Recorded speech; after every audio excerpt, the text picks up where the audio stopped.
Welcome to Obscurus, your weekly dose of paranormal fiction. Every Wednesday, Obscurus features new short stories and serialized novels written by novelist, screenwriter, and voiceover artist Biswajit Banerjee. The realm of the paranormal stretches far beyond the usual horror story. So while you'll get to listen to lots of ghost stories on this podcast, there will also be many tales of lesser-known paranormal themes.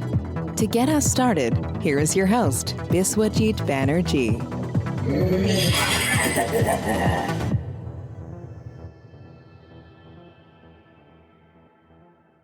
Welcome back to Obscurus, where every episode peels back a layer of the unknown. I am your host, Biswajit Banerjee, guiding you through part 5 of The Phantom Train. As Mr. Shekharan's tale takes another mysterious turn, those interested in honing their English skills should join our Spoken English for Non-Native Speakers course. Dive deeper into our series and explore additional content at biswajitbanerjee.com and obscurus.buzzsprout.com.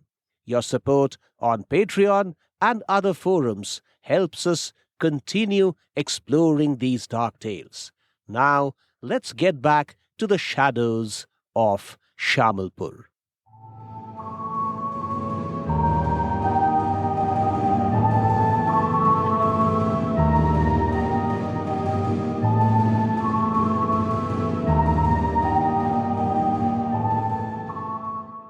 The Phantom Train, Part 5.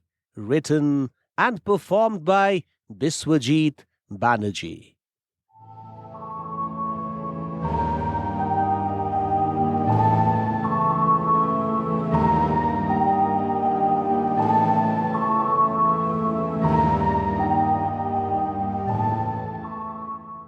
The electric locomotive, with a series of coaches behind it, came closer, still closer, and even closer. And then I found it running over me. It was like a storm of metallic wheels and strange machinery. When the storm was over, I was still sitting on the tracks unharmed, or so I felt. With difficulty, I turned my head and watched the train move away from me. All the light and sound disappeared as soon as the train melted into nothingness. The stillness of the night returned as though nothing unusual had happened. I just witnessed the phantom train, but it could impact material objects just like a real train. At least that's what I was given to believe by Mr. Kumar and Mr. Singh. How was I alive then? Or was I alive? I looked down to check if my body was lying on the tracks. No, I didn't get to see my corpse. I was still inside my body. I was alive. Why did the ghost train not have an impact on me? I had no idea. But now I knew the legend of the ghost train was true. The ghost train didn't harm me, but a real train wouldn't be so kind for sure. Although no train usually passed through Pahari Phatak at that hour, a real train might still appear if it was diverted to those tracks, the way Himgiri Superfast Express was made to pass through the crossing due to heavy traffic on its usual route the other day. From my interactions with Mr. Kumar, I knew that 2 trains did cross Pahari Phatak at the break of dawn. So, although my injuries were severe, I had to make an effort to move to safety. I tried moving my limbs. It seemed they were no longer parts of my body. The pain was growing, and my lower back felt like a bag of powdered bone. No, there was no way I could move to safety. As I shot out a helpless cry, I spotted a strong light on the tracks again. Yet another train. This was a real one. Even before the image of the monster formed in my eyes, I lost consciousness.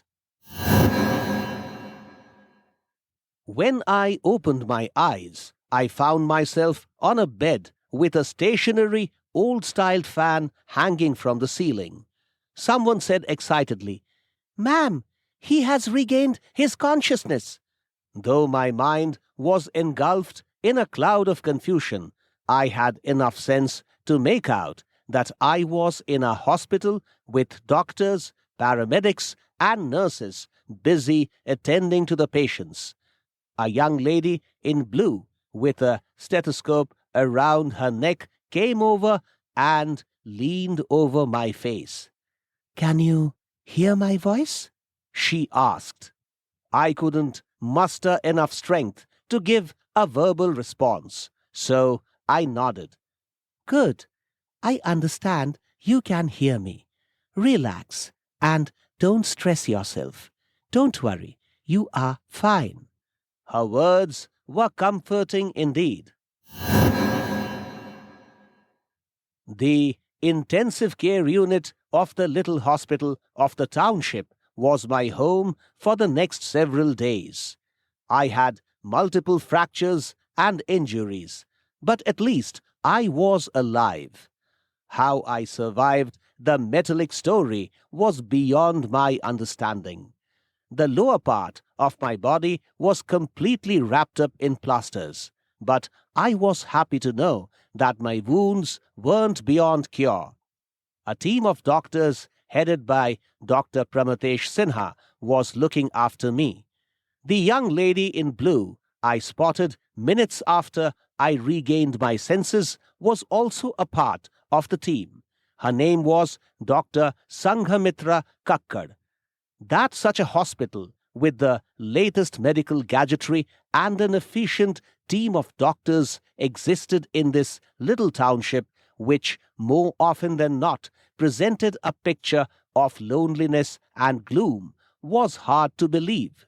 When I was in a position to talk, 2 police personnel visited me to inquire how my bike hit the rock at Pahadi Phatak. I told them I didn't see the rock in the darkness and believed the road was clear. When one of the police officers asked if I was running at a speed higher than the prescribed speed limit at the crossing, I told him that, to the best of my belief, I hadn't sped the bike beyond the limit. I was also careful not to mention the phantom train, as I knew that in all probability the police officers wouldn't believe me. Even if they did, the law of the land wouldn't place trust in the ghost train. In any case, all my injuries were because of the bike hitting the rock, and the phantom train didn't cause me any injury that night. So talking about the train made no sense. Though the policemen didn't believe I hadn't exceeded the speed limit, they found no legal provisions to file a case against me. Fortunately, during my stay, Dr. Kakkar was deployed as one of the principal doctors in the intensive care unit. That the police couldn't level a charge against me didn't just please me. It pleased Dr. Kakkar as well.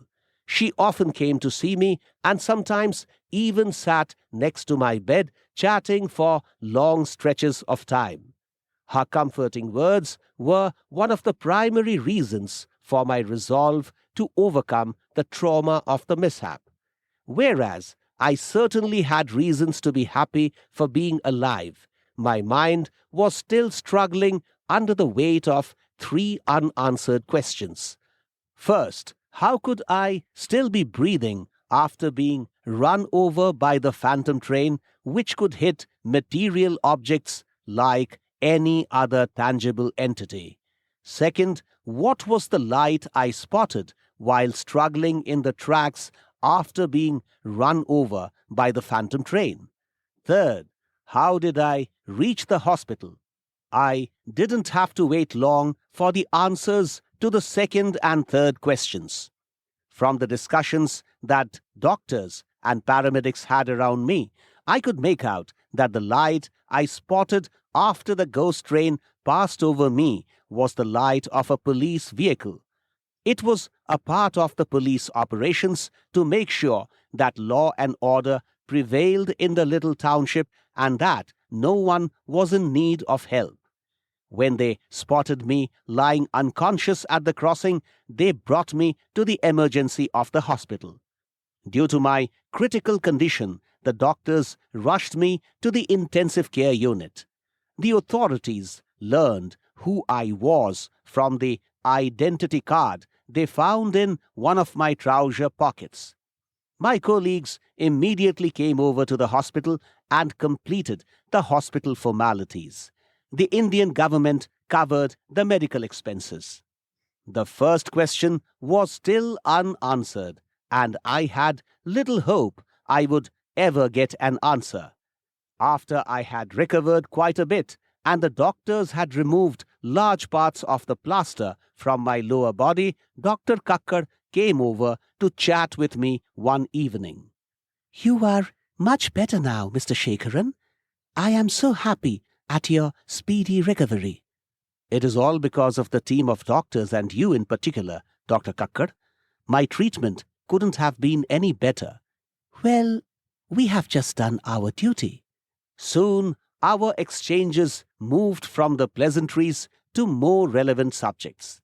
"Mr. Shekharan, is there something you haven't told us?" "Sorry, doctor. I don't quite understand what you want to know." "I want to know if anything else happened that night other than your bike hitting the large rock." Her question sent shivers through my spine. How could she sense something other than what I told the police happened that night? Like what, doctor? "I don't know. Probably there's something you didn't tell the police. You didn't tell us either." "Well, doctor, it was only my hitting the rock that inflicted the injuries." "Mr. Shekharan, I do understand that only hitting the rock caused the injuries. But you possibly had another experience after you suffered the injuries. Something you shared with none of us." Yet again, I felt shivers in my spine.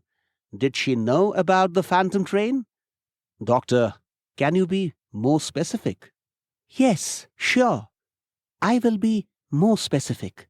By any chance, did you see the spectre of a train there? I mean, did you see anything like a ghost train on the track you were in?" Telling lies to her made little sense, as her demeanor appeared too sharp to be bluffed. "Well, doctor, you are right. I did see something strange on the track. But how do you know about it?" "Mr. Shekharan, in about 2 hours or so, after the emergency wing sent you to the intensive care unit, you partially regained your consciousness. Your eyes opened partially, and you were muttering strange expressions such as, 'The phantom train is coming,' and 'Pahari Phatak is haunted.' Though your words were rather muddled, I listened carefully and could make out the expressions you were speaking. Then you lost consciousness again. It was only after several hours that you regained your senses." "Now I understand. So you heard me mention the phantom train." "Please tell me, Mr. Shekharan, did you really see a phantom train there?" I had no idea why Dr. Kakkar was so interested in learning the truth. The young doctor, I could easily tell, was convinced I saw something strange on the tracks. Telling her lies would only be an insult to her wisdom. So I decided to tell her the truth. After a deep breath, I said, "Yes, doctor, I saw a phantom train there. It ran over me." The legend of the phantom train is quite popular with a sizable part of the tribal population in Shamalpur. "I saw it, doctor. You will probably think I hallucinated, but I have no doubt I saw the ghost train. Well, traditional medical science would have us believe that you hallucinated, but I am willing to listen to you with an unbiased mind. Doctor, may I ask why you are so curious to know if I spotted the ghost train? My interest stems from my deep interest in the unknown. Can you tell me more about the ghost train? Would you want me to tell you everything in detail? Right from when I first learned about the phantom train haunting Pahari Phatak to the experience I had that night? Yes, Mr. Shekharan. I would like to know everything. Don't worry. What you tell me will be only between the two of us. Although there's no secret involved, I would surely appreciate it if you kept all this to yourself. Dr. Kakkar nodded. Yes, I will. Go ahead. Tell me everything about the phantom train. I narrated the entire story to her, beginning with my posting at Shamalpur and ending with the ghost train running over me.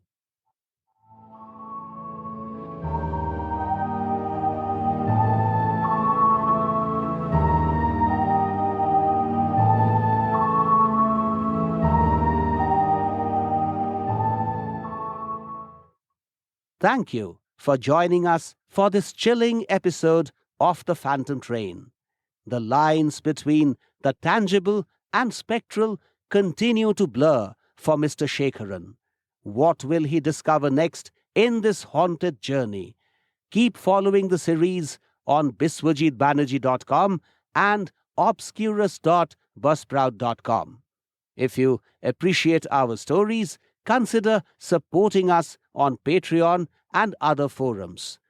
Don't forget to check out our Spoken English for Non-Native Speakers program to enhance your language skills. Until next time, keep the mystery alive. Take care and stay curious.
Thanks for listening to Obscurus. If you like what you heard, please subscribe and visit biswajitbanerjee.com for more information about Biswajit's books, movies, documentaries, and other creative pursuits. We shall see you next Wednesday with another episode of Obscurus. Till then, take care.